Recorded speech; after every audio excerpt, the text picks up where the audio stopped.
नमस्कार दोस्तों। अप्रैल 2025 के पहलगांव मैसेकर से लगभग एक डेढ़ साल पहले पाकिस्तान की आईएसआई में जो इंडिया डेस्क पर जो पाकिस्तानी मिलिट्री का ऑफिसर बैठा था उसका नाम था खालिद शहराज, ब्रिगेडियर खालिद शहराज।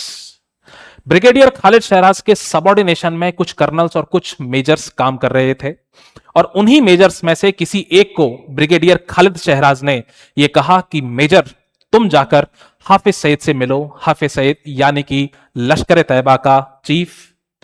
कि मेजर, तुम जाकर टीआरएफ के सैफुल्लाह कसूरी से मिलो। टीआरएफ यानी द रेजिस्टेंस फ्रंट। अभी टीआरएफ और एलईटी क्या डायनामिक्स है थोड़ी देर में डिस्कस करेंगे। मेजर जाकर मिलता है हाफिज सईद से, सैफुल्लाह कसूरी से और तमाम टेररिस्ट को हायर करता है। एक प्लान बनाता है, तमाम प्लान्स बने थे उनमें से एक को फाइनल करता है और वो प्लान और एग्जीक्यूशन का सारा मेथोडोलॉजी प्रिपेयर करके तैयार करके ब्रिगेडियर को परोसी जाती है।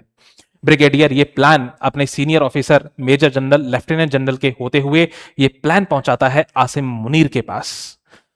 आसिम मुनीर मुस्कुराते हुए इस प्लान को फाइनल कर देता है, ग्रीन सिग्नल देता है और जिसका नतीजा हमें देखने के लिए मिलता है पहलगांव मैसेकर, जिसमें तमाम सिविलियंस की जान गई है। इस कहानी से एक तो चीज साबित हो जाती है कि पहलगाम अटैक के जो असली मास्टरमाइंड थे वो मास्टरमाइंड थी पाकिस्तानी मिलिट्री। और अगर मैं एक इंसान का नाम लूं कि ये पहलगाम अटैक किसके कहने पर हुआ, वो है फील्ड मार्शल आसिम मुनीर। लेकिन ये कहानी आज इंपॉर्टेंट क्यों हो जाती है? ये कहानी इसलिए इंपॉर्टेंट हो जाती है क्योंकि एनआईए ने, अभी खबर आ रही है दैट एनआईए ने अपनी चार्जशीट में हाफिज सईद का जो नाम है वो रजिस्टर किया है। The chargesheet provides details of Pakistani conspiracy. Pakistani conspiracy अभी मैंने आपको बताया कि कैसे कॉन्स्पायर किया गया इस चीज को। सैयद रोल, हाफिज सईद का role and supporting evidence collected by the NIA in the case. LET and TRF have been charged as legal entities for their role in planning, facilitating and executing the Pahalgam terror attack. यहां पर बड़ी important चीज समझने वाली है, दो चीज। पहली चीज कि इससे होगा क्या।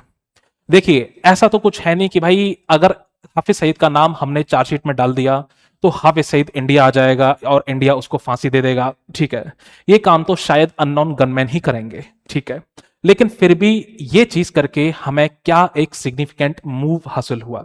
सबसे पहले आप जानिए कि एलईटी और टीआरएफ है क्या, और इस चीज की वैल्यू तब आपको समझ में आएगी कि ये क्या चीज है। देखिए, कहानी है 1980s के अंदर। 1980s के अंदर जब US, that means CIA, Saudi और आईएसआई मिलकर अफगानिस्तान में लड़ाके तैयार कर रहे थे अगेंस्ट द सोवियत, कि भाई कैसे भी करके सोवियत को अफगानिस्तान से हटाओ। तो इन्होंने एक नैरेटिव बना दिया कि भैया जिहाद करना है, जिहाद एक डिवाइन ड्यूटी है। ठीक है, इस तरीके की फालतू की चीजें इन्होंने वहां पर फैलाई। नतीजा क्या हुआ कि जो आईएसआई, सीआईए और सऊदी की जो ये एक्सेस थी, इसकी वजह से सोवियत की हार हो गई। और जब लगभग, जैसे आप कोई क्रिकेट मैच देखते हो तो क्रिकेट मैच में लगभग सेकंड हाफ में जो पिक्चर क्लियर हो जाती है कि लगभग कौन जीतने वाला है। ठीक है, तो ऐसे ही जो जिहाद आपके अर्ली 1980s में चालू हुआ अफगानिस्तान के अंदर, उस जिहाद के लेट 1980s तक आते आते ये साफ हो गया था कि सोवियत हारने वाला है। इसी बीच में 1986 के अंदर एक संगठन बनता है जिसका नाम था मरकज उद दावा वल इरशाद, या फिर एमडीआई। एमडीआई बनता है, अफगान जिहाद के अराउंड में ये चीज बनती है। ठीक है, लेकिन लेट 1980s तक आते आते पाकिस्तान को, अमेरिका को ये साफ हो गया था कि सोवियत हारने वाला है, और पाकिस्तान को मिल गया था एक नया मॉडल कि अच्छा, इसी तरीके का अगर अफगानिस्तान में जिहाद किया जाए, मतलब अफगानिस्तान में जो जिहाद हुआ है इसी तरीके का जिहाद या फिर प्रॉक्सी वॉर किया जाए, तो फिर ऐसा प्रॉक्सी वॉर तो कश्मीर में भी किया जा सकता है। और इसीलिए पाकिस्तान ने अफगानिस्तान के इस मॉडल से इंस्पायर होते हुए एमडीआई की एक मिलिटेंट विंग बनवाई 1989 के अंदर, जिसे लश्कर तैयबा कहा जाता है। याद रखना, जैसे ही ये अफगानिस्तान का जो मॉडल है ये कश्मीर के अंदर रेप्लिकेट किया गया तो बहुत सारे टेरर ग्रुप्स उस वक्त बने, जैसे हिजबुल मुजाहिदीन हो गया, हरकतुल अंसार हो गया, हरकतुल जिहाद इस्लामी हो गया, कई सारे टेररिस्ट ऑर्गेनाइजेशंस थे। लेकिन जब शुरुआत हुई हिजबुल मुजाहिदीन से, हरकतुल अंसार से अर्ली 1990s में, और जब इंडिया ने काउंटर टेररिज्म ऑपरेशंस करने चालू किए, तब आईएसआई को पता चला कि नहीं नहीं, मेरे को तो एलईटी को पुश करना पड़ेगा। अब आप चीजों को समझिए। जब कश्मीर के अंदर 1990s के अंदर आईएसआई ने जिहाद को चालू किया तो यूज किया हिजबुल मुजाहिदीन, हरकतुल अंसार जैसे संगठनों को। जब काउंटर टेररिज्म ऑपरेशंस करके इंडिया ने इनको न्यूट्रलाइज किया, तब आईएसआई ने पुश करना चालू कर दिया किसको? लश्कर ए तैयबा को। जब लश्कर ए तैयबा के खिलाफ काउंटर टेररिज्म ऑपरेशन चालू किए, उसी बीच में एक घटना हो जाती है कंगार हाईजैक।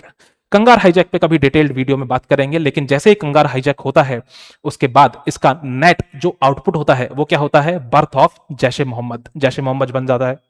दैट मीन्स आप देखिए कि कहानी शुरू हुई थी एमडीआई से, उसके बाद लश्कर की तरफ, उसके बाद जैश की तरफ। जब पार्लियामेंट अटैक होता है भारत के ऊपर, तो उसके बाद पाकिस्तान पर दबाव आ जाता है, क्योंकि उसी ईयर 2001 के अंदर यूएस के ऊपर 9/11 हमला भी हुआ था। तब 2002 के अंदर कहा जाता है कि मुशर्रफ ने सो कॉल्ड एलईटी और जैश को बैन कर दिया गया, लेकिन जिस तरीके से उस वक्त बैन किया था, इसी तरीके की कंडीशन आज भी है। क्योंकि 2002 का जो मुशर्रफ के द्वारा जो बैन किया गया था 2002 के अंदर एलईटी और जैम को, जैश ए मोहम्मद को, वो एक छलावा था, वो एक दिखावा था।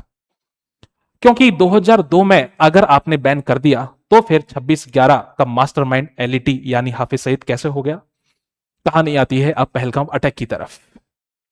जब तमाम ट्रांसनेशनल मूवमेंट्स चले, तमाम इंटरनेशनल फोरम्स पर पाकिस्तान का ये जो टेरर एक्सपोर्टिंग एजेंडा है ये एक्सपोज होने लगा, तो लश्कर और जैश की भी हकीकत लोगों के सामने आने लगी, एविडेंसेस आने लगे। तो पाकिस्तान ने यहां पर अपनी स्ट्रेटेजी बदल दी कि अब लश्कर और जैश को सीधा इस्तेमाल नहीं करूंगा, अब लश्कर और जैश के फ्रंट ऑर्गेनाइजेशंस में बनवाऊंगा। और उन्हीं फ्रंट ऑर्गेनाइजेशंस में से लश्कर का एक फ्रंट ऑर्गेनाइजेशन था टीआरएफ, द रेजिस्टेंस फ्रंट, जिसने इस पहलगाम अटैक को अंजाम दिया। अब आप कड़ी आप जोड़िए, पहलगाम अटैक किसने किया? टीआरएफ वालों ने। टीआरएफ किसका फ्रंट ऑर्गेनाइजेशन है? हाफिज सईद का। हाफिज सईद किसके कमांड पे चल रहा है? पाकिस्तानी मिलिट्री का। आई होप आपको एक चैन, एक कमांड स्ट्रक्चर क्लियर हो गया होगा। और एनआईए भी इन एविडेंसेस को गैदर करके यही कमांड स्ट्रक्चर एस्टैब्लिश करना चाहती है कि पहलगाम अटैक के जो परपेट्रेटर्स हैं, जो टेररिस्ट हैं जिन्होंने पहलगाम अटैक किया, ये तो कल्प्रिट हैं ही हैं, लेकिन असली जो मास्टरमाइंड है वो मास्टरमाइंड है पूरा एक कमांड स्ट्रक्चर। इसका मतलब यह है कि इस चार्जशीट से एनआईए उस कमांड स्ट्रक्चर को हिट करना चाहती है। एनआईए इस चार्जशीट के जरिए एलईटी को हिट करना चाहती है। एनआईए इस चार्जशीट से हाफिज सईद को हिट करना चाहती है कि देखिए पाकिस्तान, आपने कहा कि हाफिज सईद को आपने जेल में रखा हुआ है, वो कोई जेल वेल में नहीं रहे, उसके लिए जेल या फिर नो जेल एक ही चीज है।